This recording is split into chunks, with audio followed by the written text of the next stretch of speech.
What is up, everybody? I'm your host of Brunning and Stave. I hope you had a good weekend and a tolerable Monday.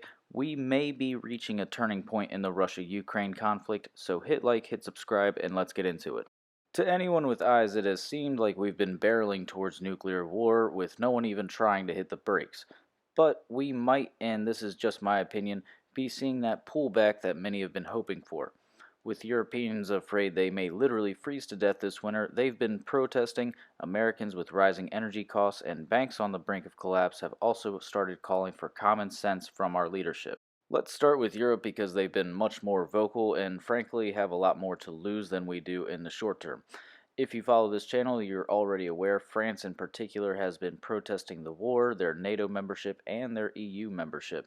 They've also been calling for the resignation of Macron, their president. These protests have been a reoccurring event and gaining in popularity. Many speculate that to save his job, Macron has come out and said they will not hit Russia with nukes even if they hit Ukraine with nukes. These statements obviously drew mixed emotions. Some were just warmongers demanding he join in. Others were fair concerns, saying, dude, you just tipped your hand. And others were like, good, now everyone else do the same thing and start negotiating. A lot of people have forgotten because no one wants to talk about it, but none of this has to be happening. Putin and Zelensky had come to an agreement twice, and Boris Johnson, in all his infinite wisdom, decided to stop the deal both times. Now, Putin is still saying he's willing to negotiate, but Zelensky's the one that's refusing and even saying that people who want to negotiate are the enemy. He's happy to use our money and our equipment till the bitter end. Meanwhile, Europeans and Americans can't afford gas or food. But as I mentioned, we may be seeing a change. The upcoming midterms could push everyone to the negotiating table. Not only is AOC being heckled by her own voters for being a warmonger, but Republicans are likely taking the Senate and maybe even the House, and they've said if they do, they will start questioning and even possibly halting aid to Ukraine. If that happens, paired with wavering support in Europe, Zelensky may get the picture that he's not getting any more blank checks and has to go work out a deal or spend his own money.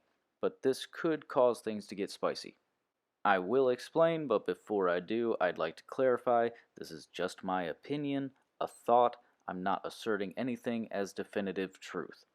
With that being said, Russia has come out and said to anyone that will listen that Ukraine is going to detonate a dirty bomb inside Ukraine and blame them. Pretty much everyone has dismissed this and said Russia is just saying this because they're about to detonate a dirty bomb in Ukraine. In my opinion, I think that's silly. It's silly because Russia has been happily raining down missiles on Ukraine infrastructure for like a week straight, and they've claimed every single one without mistake. They've said, yeah, we did that shit. So if they wanted to hit Ukraine with a small nuke, as they've been threatening to do, they would just do it. Then they would come out afterward and say, yup, we did that shit. So I personally think we need to at least consider the possibility.